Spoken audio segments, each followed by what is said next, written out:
주님의 이름으로 문안드립니다.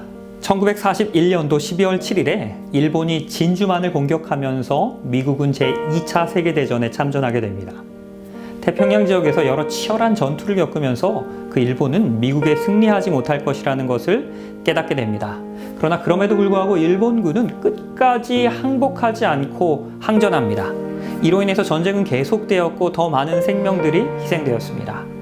마침내 1945년도 8월 6일에 리틀 보이라고 이름 붙여진 그 원자 폭탄을 B-29 폭격기가 일본의 히로시마에 투하하게 됩니다. 그리고 3일이 지난 후에 나가사키에도 투하됩니다. 일본은 이제야 비로소 항복을 선언합니다. 바로 여러분이 보시는 이 사진이 9월 2일에 도쿄만에 정박한 그 미군 함대 미저리호에서 일본군이 항복 문서에 서명하는 장면입니다. 그리하여 이제야 비로소 2차 세계대전은 끝이 난 것입니다. 마찬가지로 우리의 삶 가운데서 벌어지고 있는 이 죄와의 전쟁도 결국은 어느 한편의 항복으로 끝이 나게 됩니다. 특별히 하나님께서는 우리의 죄된 자아가 항복되어 순종하는 것이 우리의 믿음의 삶에 있어서 반드시 필요하다라고 권면하십니다. 너희는 자신을 종으로 내어주어 누구에게 순종하든지 그 순종함을 받는 자의 종이 됩니다. 그것을 너희가 알지 못하느냐? 혹은 죄의 종으로 사망에 이르고 혹은 순종의 종으로 의에 이르느니라. 우리 하나님께서는 우리의 죄된 자아를 순종하라라고 명하십니다. 매 순간 우리는 하나님께 굴복함으로 하늘의 뜻과 조화되는 삶을 살 수 있는 것입니다. 죄의 유혹을 물리칠 수 있는 것입니다. 예수 그리스도께서도 지상사역 가운데 하나님께 순종하는 그 모본을, 하나님께 굴복하는 그 모본을 친히 보여주셨습니다. 조금 나아가사 얼굴을 땅에 대시고 엎드려 기도하여 이르시되 내 아버지여 만일 할만하시거든 이 잔을 내게서 지나가게 하옵소서. 그러나 나의 원대로 하지 마옵시고 오직 아버지의 원대로 하옵소서. 곧 다가오는 십자가의 고난 앞에서 예수님께서는 자신의 뜻을 포기하십니다. 그리고 아버지의 뜻에 순종하는 것입니다. 이로 인하여 인류에는 구원이 임하게 됩니다. 예수 그리스도께서 가지셨던 그 내면의 투쟁이 오늘날 우리의 마음 속에도 끊임없이 일어나고 있는 것입니다. 바울은 이에 대하여 다음과 같이 묘사합니다. 내 속 곧 내 육신에 선한 것이 거하지 아니하는 줄을 아노니 원함은 내게 있으나 선을 행하는 것이 없습니다. 모든 사람들이 겪는 그 죄와의 싸움을 사도 바울도 경험한 것입니다. 우리는 죄인이기에 본성적으로 하나님을 위하여 살기보다는 나 자신을 위하여 삽니다. 마치 중력이 있어서 이 종이를 놓으면 밑으로 이렇게 자연스럽게 떨어지는 것과 같이 우리의 자아에도 죄의 중력이 있습니다. 죄에 저항하지 않으면 타락하는 것입니다. 그러나 바울은 타락한 자신과의 본성과의 투쟁에서 승리하는 방법을 찾아냅니다. 바로 이것입니다. 우리 주 예수 그리스도로 말미암아 하나님께 감사하리로다. 예수 그리스도로 말미암아 승리할 수 있다는 것입니다. 예수 그리스도께서 그에게 힘을 주실 때 이 자아와의 싸움에서 죄된 타락된 본성과의 싸움에서 우리는 승리할 수 있는 것입니다. 로마서 8장 13절에서는 너희가 육신대로 살면 반드시 죽을 것이로되 영으로서 몸의 행실을 죽이면 살리라 라고 기록합니다. 예수님은 성령의 능력을 통하여 우리에게 죄의 유혹을 이길 수 있는 능력을 주십니다. 하나님의 뜻을 따를 수 있는 능력을 허락해 주시는 것입니다. 그러므로 이제 그리스도 예수 안에 있는 자에게는 결코 정죄함이 없습니다. 육신을 따르지 않고 그 영을 따라 행하는 우리에게는 율법의 요구가 이루어지게 하려 하심입니다. 바울은 하나님께 순종하는 것이 곧 성공적인 삶의 열쇠라는 사실을 분명히 깨달았습니다. 매 순간 성령의 인도를 받는 것이 이 죄된 자의 종이 되지 않는 유일한 방법임을 깨달은 것입니다. 그러하기에 이제는 내가 그리스도와 함께 십자가에 못 박혀야 합니다.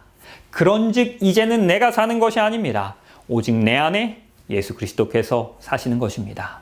이제는 내가 육체 가운데 사는 것은 나를 사랑하사 나를 위하여 자기 자신을 버리신 하나님의 아들을 믿는 그 믿음 안에서 사는 것입니다. 바울은 예수 그리스도께 굴복하는 경험을 죽음으로 묘사합니다. 우리가 믿음으로 그리스도께 나아갈 때 나의 자아는 죽어지게 됩니다. 그리고 믿음으로 살 수 있게 되는 것입니다. 하나님의 뜻이 우리의 삶 가운데서 이루어질 수 있는 것입니다. 이러한 자아 복종의 경험은 날마다 우리의 삶 가운데서 일어나야 하는 것입니다.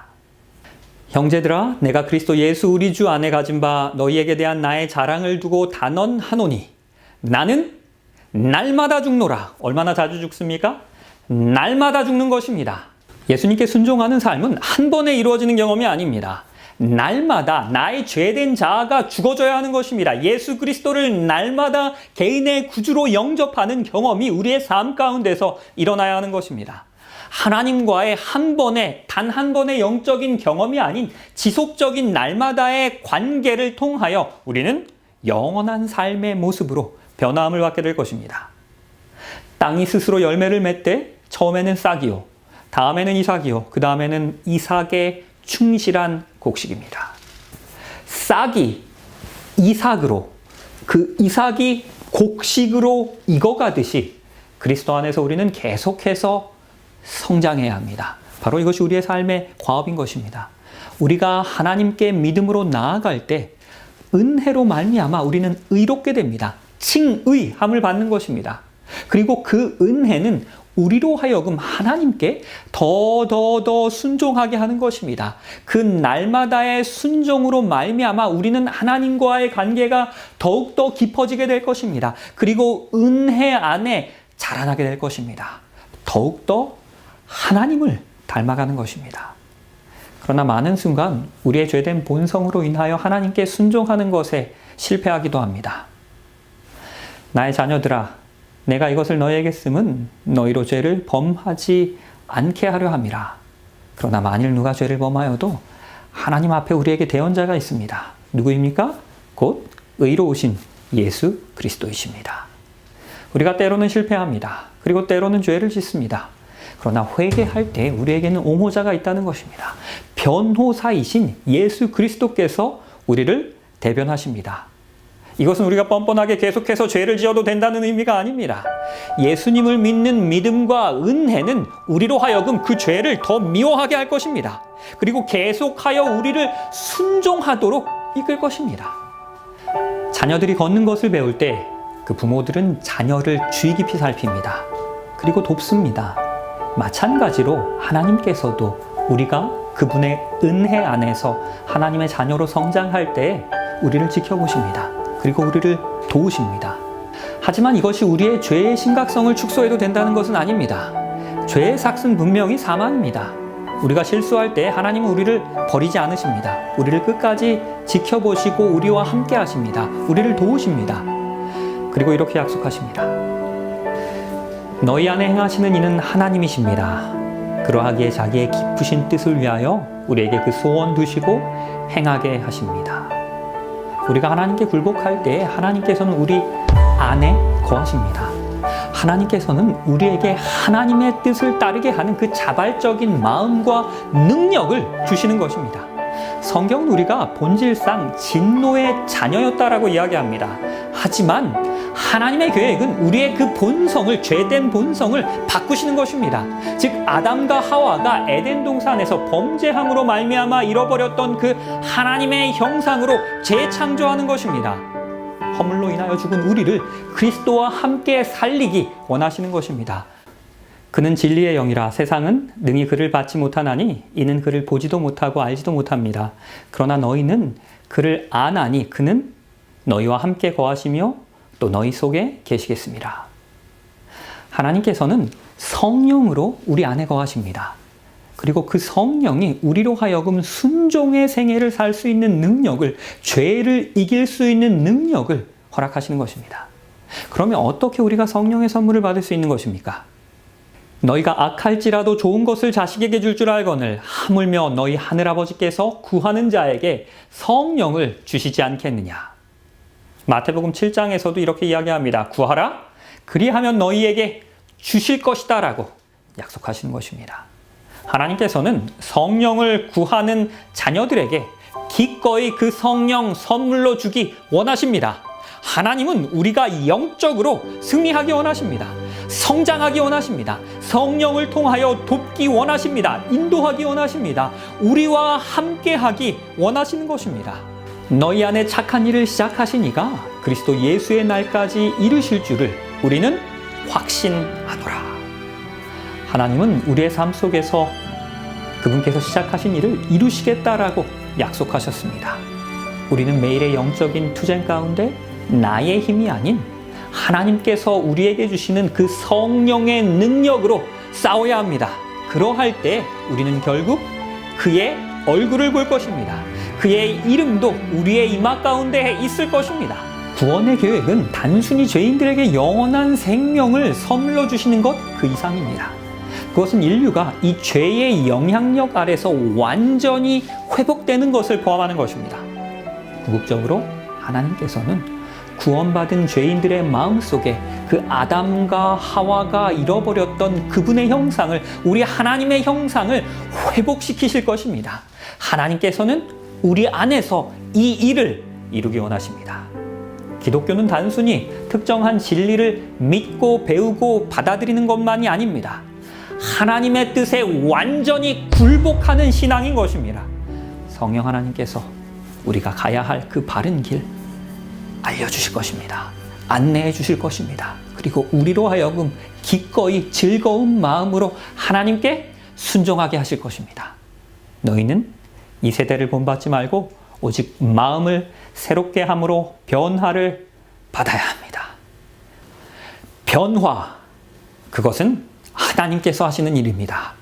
우리의 삶을 하나님께 의탁할 때에, 우리의 뜻을 하나님께 굴복시킬 때에 하나님께서 우리의 안에 깨끗한 마음을 창조하실 것입니다. 그리고 정직한 영을 새롭게 하실 것입니다. 미국 남북전쟁은 수많은 사상자를 내게 됩니다. 그리고 4년 동안이나 지속되었습니다. 마침내 1865년 4월 9일에 로버트 리 장군이 이끄는 그 남부의 연합군이 애퍼메럭스 코트하우스에 도착하게 됩니다. 그리고 그들은 북부 연방군에 의해서 포위되었다는 사실을 마침내 깨닫게 됩니다. 그리고 더 이상 저항하는 것이 소용없다는 것을 깨닫게 된 리 장군은 그곳에서 마침내 항복합니다. 수많은 사람이 피 흘리며 그 미국을 황폐하게 만들었던 그 전쟁이 드디어 막을 내린 것입니다. 만일 어느 한쪽이 끝까지 항복하지 않았더라면 그 전쟁은 아마도 더 길게 지루하게 지속되며 수많은 이들이 더 많은 생명을 잃었을 것입니다. 그러나 그 항복으로 인하여 마침내 전쟁이 끝난 것입니다. 우리가 하나님께 완전히 항복할 때에, 굴복할 때에, 하늘의 뜻에 거역하는 것을 멈추기로 결심할 때에 우리의 마음 가운데 하늘의 평화를 경험할 수 있게 될 것입니다.